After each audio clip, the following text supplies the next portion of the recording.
Okay, hello everyone, and welcome back to Common English Mistakes. Don't just learn, improve. So today we're going to look at another real world mistake. This was one which my Swedish friend made when using the verb pay. His level was super high, but he did make this mistake often. Probably because it's similar in his language, but used in a different way in English. We're also going to look at some phrases which we use with the verb pay, and also while we're here, because it's always useful, a few phrasal verbs. So anyway, the mistake is up here. I will pay your dinner. So pause the video, try to correct the sentence, but don't use the verb buy. Still use the verb pay. And well done if you said, I will pay for your dinner. So we generally use pay in two different ways. Pay for plus an object, or pay plus object. You pay for dinner in a restaurant and you pay the waiter. You pay for English classes and you pay a school. On holiday, you might pay for a tour guide and pay that guide. So just pause the video and think, when do we use each structure? And well done if you said we use pay for when you give money and receive a product or service. Usually this is a thing, but it can also be a person, like paying for a tour guide or paying for a gardener or a personal trainer.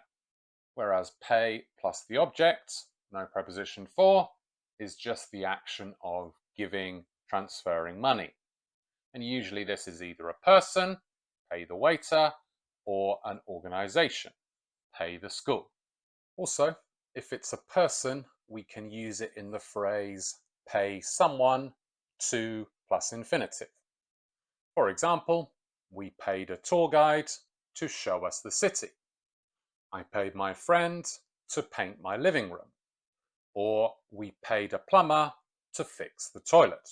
We're going to get to phrases and phrasal verbs in a moment, but there is one which might cause a bit of confusion. Just pause the video and think what it means to say pay for someone. For example, my friend forgot his wallet, so we paid for him. And well done if you said this means to cover or pay the expense of what somebody else owes.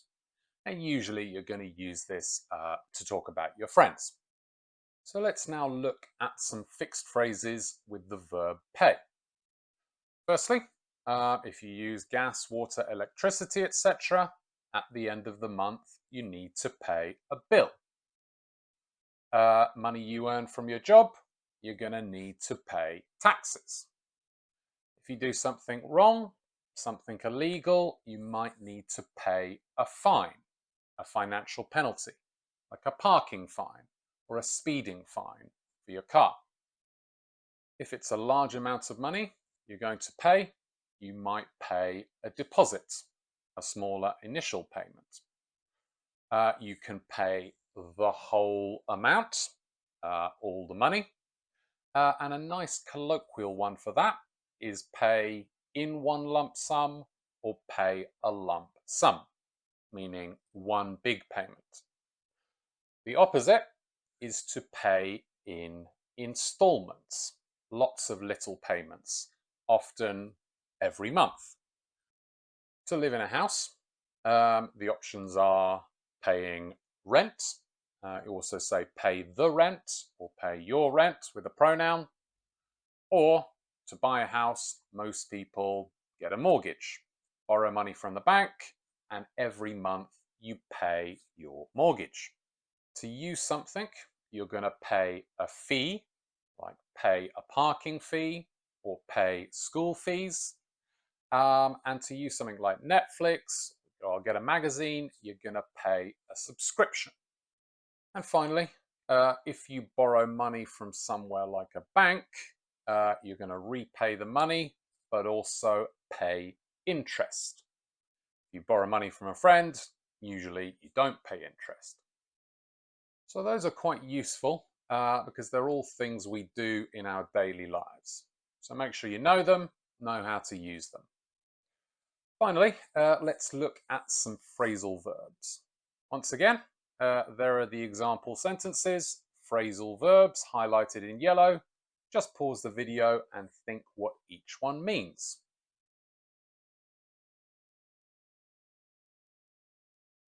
And well done. If you said to pay back means to repay money that you owe. Pay your friend back, pay the bank back. Pay something into, just pay into, means to put money into something like an account.